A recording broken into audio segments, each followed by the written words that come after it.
மானிப்பாய் பிரதேசத்தில் வடக்கு மாகாண ஆளுநரின் உத்தரவை மீறி சட்டவிரோதமாக கட்டடம் ஒன்று முறையற்ற விதத்தில் அனுமதி வழங்கப்பட்டு கட்டப்பட்டு வருகின்றமை சர்ச்சையை ஏற்படுத்தியுள்ளது. குறித்த 2 மாடி கட்டடத்தின் கட்டுமான பணிகள் கடந்த வருடத்தில் ஆரம்பித்த நிலையில் அது அனுமதி பெறப்படாமலே இடம்பெற்று வந்தது.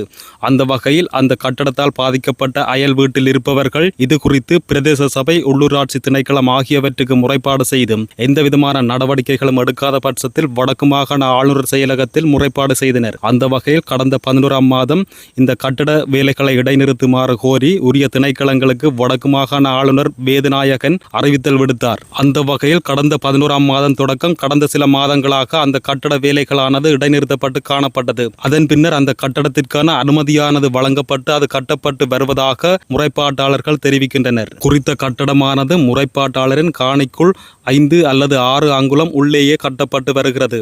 மேலும் முறைப்பாட்டாளரின் காணி எல்லைக்குள் நின்ற பயன்தரும் மரங்கள் அந்த கட்டடத்துக்கு இடையூறாக இருப்பதாக தெரிவித்து மாய்ப்பாய் பிரதேச சபையினர் முறைப்பாட்டாளருக்கு அழுத்தத்தினை கொடுத்து அந்த மரங்களை வெட்டுவித்தனர். மேலும் ஒரு சில மரங்கள் அந்த கட்டடத்திற்கு இடையூறாக இருப்பதாக தெரிவித்து அந்த பகுதியின் கிராம சேவகர் அந்த வீட்டிற்கு சென்று அந்த மரங்களையும் வெட்டுமாறு அழுத்தம் கொடுத்துள்ளார். தான் சண்டிலிப்பாய் பிரதேச செயலர் பிரபாகரமூர்த்தியின் அறிவுறுத்தலின் பேரிலேயே இவ்வாறு கூறுவதாக அந்த கிராம சேவகர் அந்த பாதிக்கப்பட்ட தரப்புக்கு கூறியுள்ளார். பாதிக்கப்பட்ட குடும்பத்தில் 2 வயோதிப பெண்களே இருக்கின்ற நிலையில் இந்த அராஜகமானது இடம்பெற்று வருகிறது. இது குறித்து இனிமேல் நீங்கள் எங்களிடம் முறையிட வர வேண்டாம், விரும்பினால் நீதிமன்றத்தில் வழக்கு தாக்கல் செய்யுங்கள் என கூறி பிரதேச சபையினர் தங்களை எச்சரிப்பதாக பாதிக்கப்பட்ட தரப்பினர் கூறுகின்றனர். முறையற்ற கட்டுமானங்களுக்கு எதிராக வழக்கு தாக்கல் செய்ய வேண்டியது உள்ளூராட்சி சபைகளின் கடமையாகும். அந்த வகையில் முறையற்ற கட்டடத்திற்கு அனுமதியையும் வழங்கிவிட்டு குறித்த பாதிக்கப்பட்ட தரப்பினரை நீதிமன்றம் சென்று நீங்களே வழக்கு தாக்கல் செய்யுங்கள் என்று பிரதேச சபையினர் கூறுவது ஒரு பொறுப்பற்ற செயலாகவே காணப்படுகிறது. குறித்த 2 வயோதிப பெண்களும் தமக்கு நீதி கிடைக்காத நிலையில் அங்கும் இங்கும் என அங்கலாய்த்த வண்ணம் காணப்படுகின்றனர். இந்த கட்டடத்திற்கு முறையற்ற வகையில் அனுமதி வழங்கியது யார், இந்த கட்டடத்தின் பின்னால் யார் யார் இருக்கின்றார்கள் போன்ற முக்கியமான விடயங்கள் அடுத்த காணொளியில் தெளிவுபடுத்தப்படும்.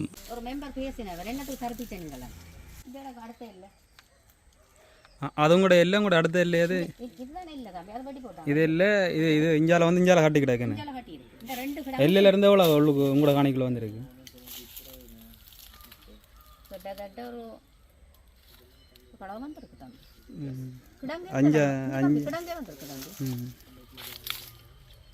நேற்று போடுறான்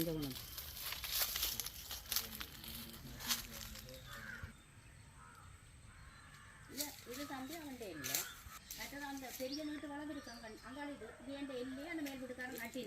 இந்த தூண் வந்து உங்களோட இல்ல தூணும், இது உங்களோட இல்ல தூணா, இது இந்த எல்லையில உள்ள தூண் தம்பி உங்களோட இல்ல தூணுன்னு உங்களோட இல்ல தூணோட சேர்த்து அதில் காட்டிக்கிட அப்படி. உங்களோட என்னென்ன மரங்கள் தரிச்சது? மாமரம், தென்னை மரம், நாவல், மற்றது இளநி மரம், மற்றது தோப்பம் கொப்புகள், மற்ற அதில் ஒரு தேக்கு. ஆனால் அவர்கிட்ட மேலே மிஞ்சான நிற்குது, அதை தரிக்க சொன்னது தரிக்கிறது. இது உங்களோட காணிக்கிறண்டதா இல்லை?